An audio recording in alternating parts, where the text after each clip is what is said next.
So there's still no Jimmy today. I think he's out in the garden. We've had a rather lovely day today. The sun is shining.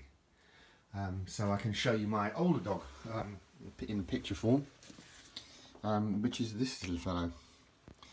And his name was Spiky. He was a lovely dog. He passed away in 2016, and I got Jimmy very soon after. So rest in peace, Spikush, my old fella. So hello. Today I'd like to take a look at this, which is another of my car manual collections, by owner's handbook collections, you know. Collection. One of the books in my collection. Hello. Another swig of grape juice to calm my nerves. Oh, that's better. Stuff it, I'm having a nut as well in it. Lovely. But the Austin Ambassador. So effectively, Austin and Morris were sort of guzzled up by British Leyland, and they started producing these cars, which is why, well, by this stage, by the look of it, in the 80s, it was part of then the Austin Rover Group. But they were probably under Leyland in some form or other, which is why it's got here Lay Care. That car was called an Austin Metro, which was like a sort of city car. They were rather effective, actually. I mean, obviously they're very square, boxy looking things because it was the era they're from. But the Ambassador was a rather more luxurious vehicle. And it looks like this one's 1.7 litre. I think HL means high lift, and they're talking about the camshaft there. You've got the, well, that was what the car pretty much looked like. Again, quite wedge-shaped, boxy sort of thing, but that was the style, as I say, of the day. And I won't sort of hover over too much, but you can pause and look at, if you're interested, you can look at it. But that was the sort of main layout. Obviously, being a British car, it's on the steering wheel is on the right because we drive on the left side of the road in the UK. And that's the instrument control panel. All the what I call idiot lights, you know, to tell you the boot's open, or the handbrake's on, or the needs oil, or petrol's running out, or something like that. You'd be surprised how many people do run out of petrol and just run their cars till the engine screams because there's not enough oil in there. So it's a good job that those lights were fitted, really.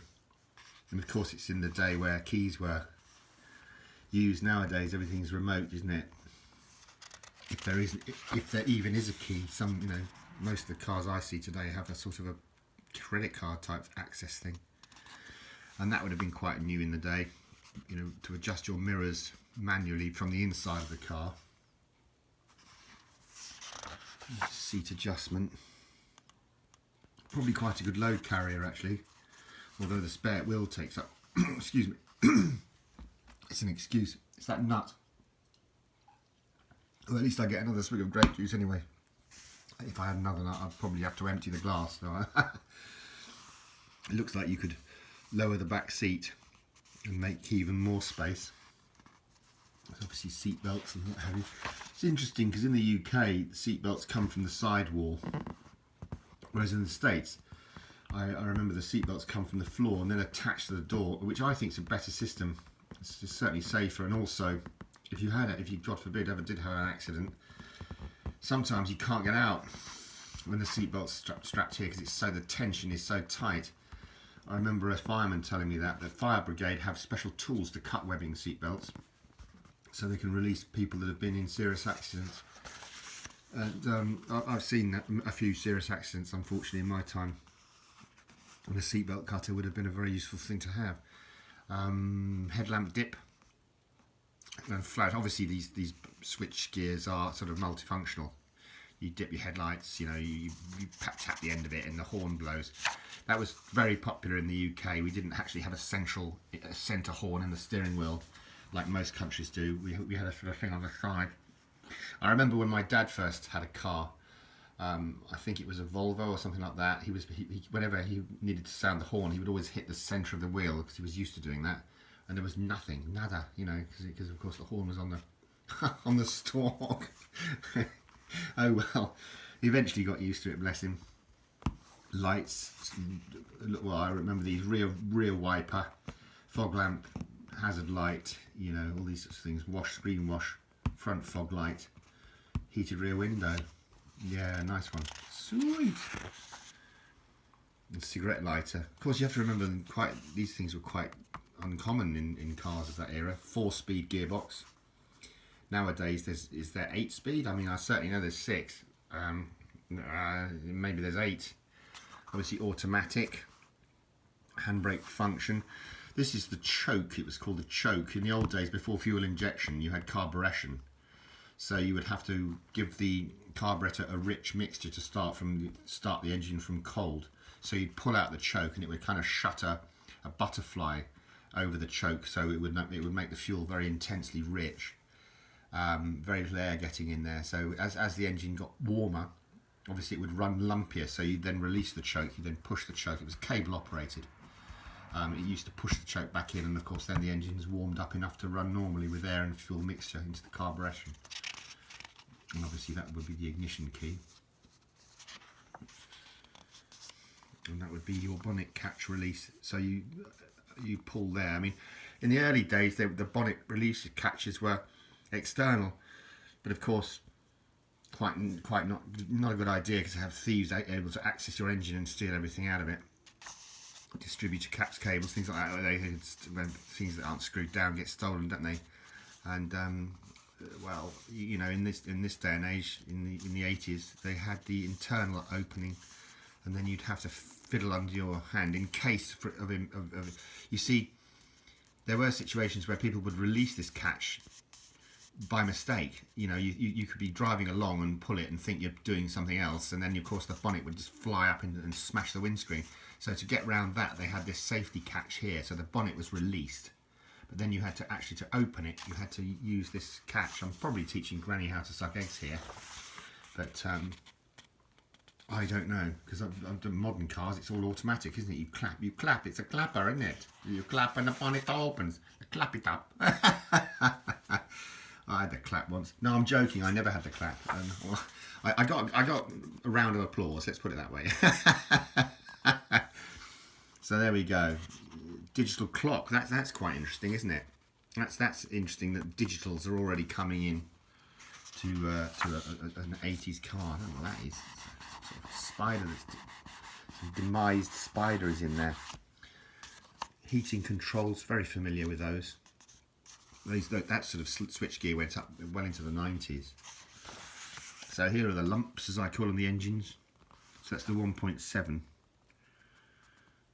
and 2 litre, and that's the 2 HLS and Vanden Plas. The Vanden Plas was sort of a luxury version.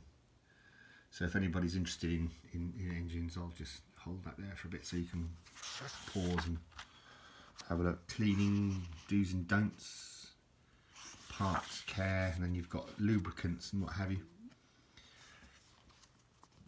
Yeah, cool. All the different maintenance things that you would have to do. And obviously you've got all the bits and bobs there: oil dipstick, oil filter, sump plug, drain plugs, filler cap. Yeah, pretty much self-explanatory that. So you get a lot more today than you do today of all the things, the disease cap and distributor. Still see the very obvious SU oil filler for the carburetors there. Carburetor damper topping up. There was special oil for those piston rod things. Here, sorry. Air filter cleaner unit. Yep, makes sense. A lot of people did their own mechanics. You know, why take it to someone if you can do it yourself? Clutch and fluid reservoirs, brake and clutch fluid reservoirs. All good, baby. It's all good. Yeah, that's a good idea. Never work beneath a car unless it's jacked up properly. You know, so many people in the UK used to just stick a couple of bricks up underneath, you know, and damn, when those bricks broke and cracked because the car weighs more than the bricks can hold, they were just sort of pinned under the car, often sort of, well, they couldn't scream even because they were just, all the wind was knocked. Anyway, yeah, let's not go too mortal. Drainage points for the body. I mean, that would be very important for one of these cars because they used to corrode rather well. I think if I remember rightly, the British Leyland cars were quite well adept at corrosion. But, there's the fuse box. Okay. Roadside emergency, jacking up the car. Yeah, jacking points where you can safely jack it without just putting the jack through the floor.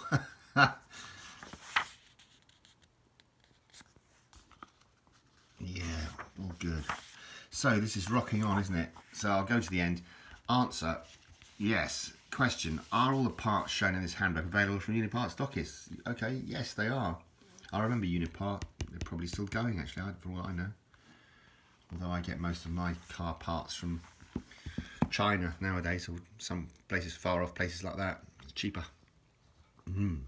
Anyway, thanks ever so much for watching, and all the very best wishes as always.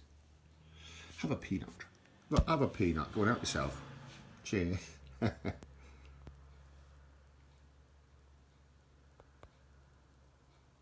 Can't turn the phone off. It's the nuts.